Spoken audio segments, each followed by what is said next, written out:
तरक्की की फसल हम भी काट लेते अगर थोड़े से तलवे हम भी चाट लेते।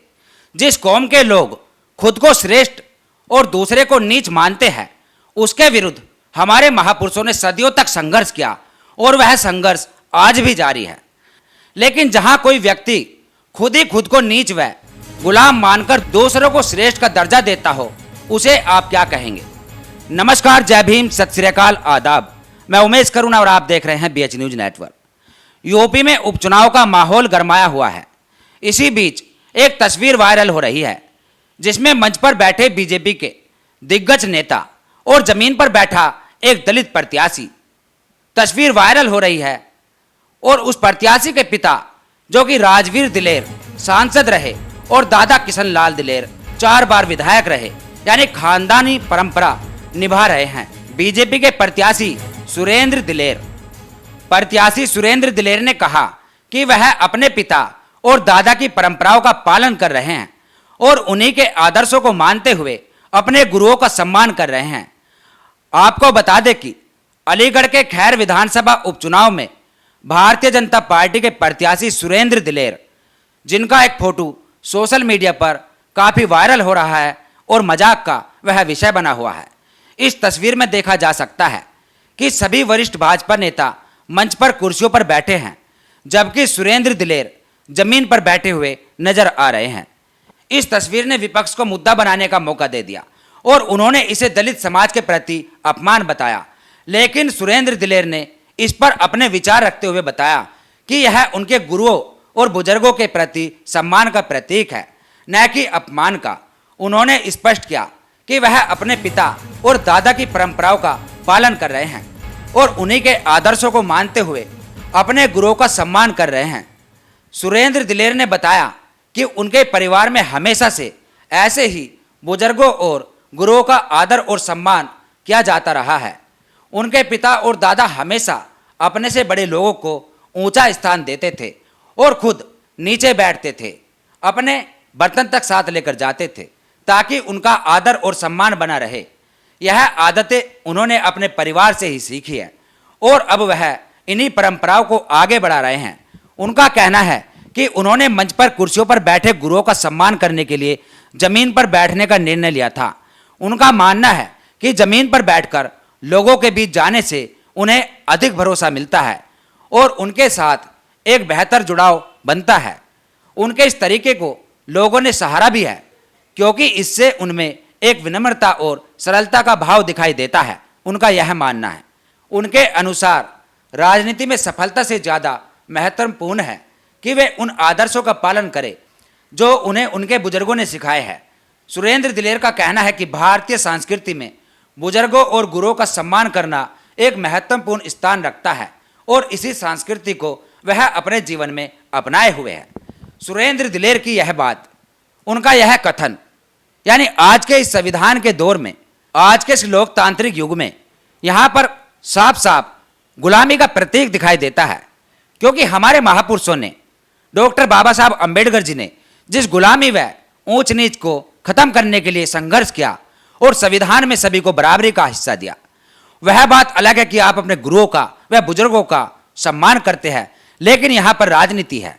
लेकिन राजनीति में जिस समाज का आप प्रतिनिधित्व कर रहे हैं, उस समाज को इससे क्या सीख मिलेगी? जो समाज आपको देखकर प्रेरणा लेता है, क्या वह समाज भी आज भी अपने आप को नीचा समझेगा? क्या वह भी सर उठाकर नहीं चल सकेगा? इस पर यह सवाल खड़े किए जा रहे हैं और इसके ऊपर नेशनल जनमत के संपादक नीरज भाई पटेल ने भी अपनी प्रतिक्रिया दी और उन्होंने इसके ऊपर एक वीडियो बनाई, यानी एक खबर बनाई, और वह भी काफ़ी देखी जा रही है। जब आप एक जनप्रतिनिधि हो जाते हैं या जनप्रतिनिधि बनने की लड़ाई लड़ रहे होते हैं, तब आप एक समाज का, एक जाति वर्ग का प्रतिनिधित्व कर रहे होते हैं। आपके इस कृत्य को कतई निजी नहीं माना जा सकता। आपके इस कृत्य से न सिर्फ वाल्मीकि समाज बल्कि पूरा दलित और बहुजन समाज अपमानजनक महसूस करता है। मान्यवर साहब कांशीराम जी ने एक किताब लिखी, चमचा युग। उस किताब से भी यही साबित होता है। उस किताब का भी सीधा सीधा यह एग्जाम्पल है जो कि सुरेंद्र दिलेर दिखा रहे हैं।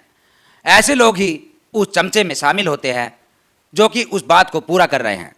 और वहीं हम आपको बता दें कि आज के समय में जो राजनीति के अंदर देखा जा रहा है कि ऐसे लोग चाहते हैं कि सवर्ण वोट उनको ऐसे मिल जाएगी, यानी कि जो अनुसूचित जाति के लोग हैं उनके साथ साथ जो अगड़े वर्ग के लोग हैं, जो सवर्ण लोग हैं, उनकी वोट भी पालेंगे।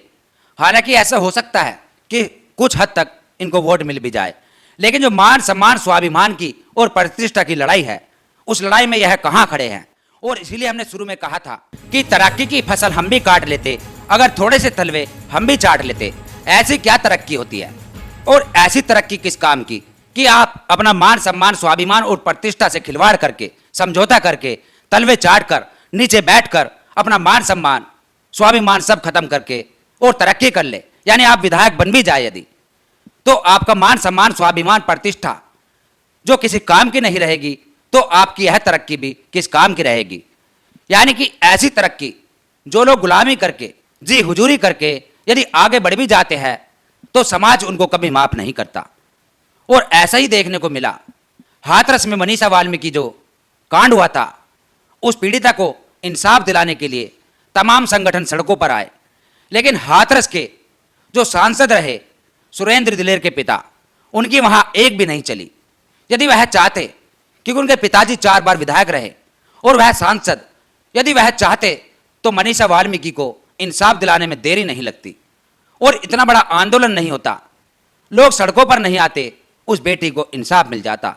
लेकिन वही बात आती है कि गुलाम है, और ऐसे गुलामों से समाज को सचेत रहना चाहिए। और यदि समाज इनको विधायक या सांसद भी बना दे तो यह किसी काम के नहीं। और इससे अच्छा तो यही होगा, फोटो में आपको साफ साफ नजर आ रहा होगा कि यह कैसे मुस्कुरा रहा है, कैसे खुश हो रहा है, अपना मुंह फाड़ कर दिखा रहा है कि मैं बहुत खुश हूं। यानी नीचे बैठकर अपने बाप दादाओं की, वह अपने गुरुओं की परंपरा निभाने का जो दावा कर रहा है, जिसका मानना है कि यह हमारे दादाओं की, वह बाप की, वह गुरुओं का मान सम्मान है। और यह बोल रहा है कि हमारे महापुरुषों ने जो संघर्ष किया, जो उनकी लड़ाई थी, असल में इसी के खिलाफ थी जो कि आप करके दिखा रहे हैं। नीचे बैठकर क्या साबित कर रहे हैं, यानी तरक्की, आपकी तरक्की हो जाए और वह आप स्वीकार कर ले। मान सम्मान स्वाभिमान व प्रतिष्ठा किसी काम की नहीं, इसका कोई मोल नहीं, बस मुंह फाड़ कर दिखा रहे हैं, फोटो के अंदर मुस्कुरा रहे हैं। शर्म आती है ऐसे लोगों पर, धिक्कार है ऐसे लोगों पर जो समाज के अंदर एक कलंकित है। और इससे समाज के अंदर जो लोग आज भी अपने आप को सर उठाकर देखना चाहते हैं, जो बराबरी की बात करते हैं, खासतौर पर वाल्मीकि समाज की बात कहे, जो कि आज अपने आप में दमखम भर रहा है और कहता है कि हमें हिस्सेदारी चाहिए, हमें क्रीमी लेयर में लाकर, यानी कि जो आरक्षण है उसका पूरा लाभ चाहिए। और उसके बाद इनका प्रतिनिधित्व करने वाले सुरेंद्र दिलेर, इनको डूबकर मर जाना चाहिए। सोचना चाहिए क्या आप अपने समाज को क्या संदेश दे रहे हैं। और बीजेपी यानी भारतीय जनता पार्टी को ऐसे लोगों की, ऐसे नमूनों की, ऐसे गुलामों की ज़रूरत होती है, और ये खुद पर खुद उनकी बात को पूरा कर देते हैं, उनकी मनसा को कारगर कर देते हैं। और इससे यही देखने को मिलता है कि आज भी समाज में ऐसे ही गुलामों की भारतीय जनता पार्टी को ज़रूरत है, जो कि उनका काम हो रहा है। इस खबर पर आपका क्या कहना है, कमेंट्स में अपनी प्रतिक्रिया जरूर दें और देखते रहिए BH न्यूज़ नेटवर्क। फिर मिलेंगे ऐसी खबर के साथ। जय भीम, जय भारत, जय संविधान, जय विज्ञान। धन्यवाद।